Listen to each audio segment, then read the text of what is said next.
Fala pessoal, tudo bem? Professor Roberto aqui no Por Aí, e hoje a gente vai estudar um pouco sobre um rio que é bem desconhecido aqui dos moradores da Zona Oeste. Eu estou aqui entre os bairros de Campo Grande, está aqui atrás nós temos a Praça dos Estudantes, e se eu virar mais um pouquinho aqui, devagarzinho, né? Aqui, se eu pegar essa reta aqui, eu vou chegar no bairro de Inhoaíba, a mais ou menos uns 25 minutos de caminhada, tá bom? Então vamos estudar um pouco sobre a questão desse rio e a sua degradação. Vamos lá? Vem comigo. Então, pessoal, só para a gente se localizar um pouquinho, né?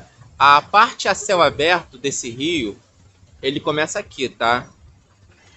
Ele começa aqui, e aqui é o ponto onde há o encontro dele aqui na estrada Rio do Ar, tá vendo ali atrás daquela estátua ali onde tá aqueles carros passando, e essa estrada aqui que é a Manuel Caldeira de Alvarenga, né? Que ela vai de Campo Grande até Inhoaíba. Então, esse trechinho aqui, tá? É o início da parte desse rio a céu aberto. Então, gente, esse aqui é o Rio Campinho. Só que eu procurei aqui, eu não achei uma placa indicando o nome desse rio. Eu tive que pesquisar na internet e tal. E eu percebi também que a maioria, né, dos moradores aqui da região nem sequer sabe o nome desse rio. Isso acontece bastante na questão dos rios da Zona Oeste.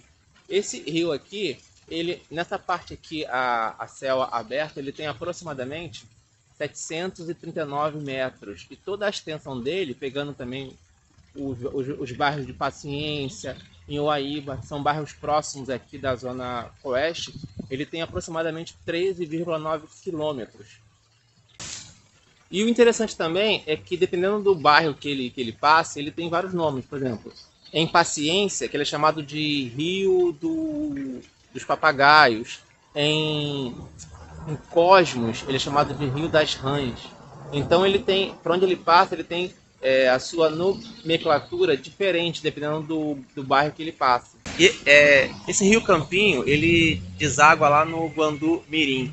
E não se sabe ao certo onde ele se inicia, mas isso é bem comum na maioria dos rios pequenos da Zona Oeste. Depois que houve esse processo de urbanização, de canalização dos rios, muitas vezes nós não sabemos onde ele se inicia, né? onde são as margens dele.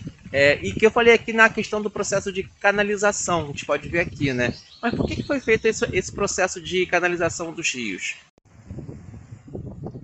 O processo de canalização dos rios, né, ele começou a ser intensificado durante o processo de urbanização, né, das cidades. Já no século XVI, em algumas cidades da Europa, né, começou a se usar esse modelo, né, de canalização dos rios, porque assim, como as cidades estavam crescendo bastante, a gente tinha toda a questão das inundações, e também com o advento da Revolução Industrial, né, e o despejo de lixos industriais e esgoto nos rios, também teve essa questão da preocupação do mau cheiro também.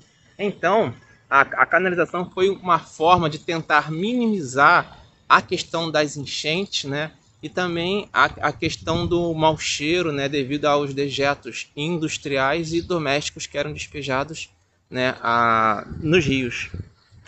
E aí, né, fica aquela questão, né, do nosso questionamento sobre a degradação dos recursos hídricos, né, que são os nossos recursos de água, né.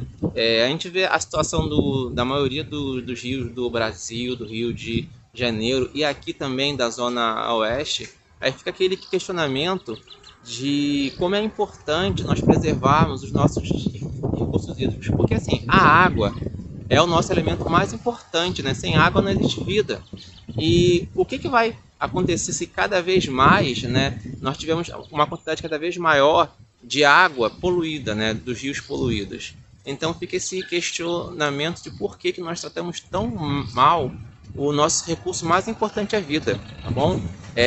Eu sou o professor Roberto, tá bom? Nos vemos nos nossos próximos encontros. Tchau, tchau. Até as próximas aulas. Tchau.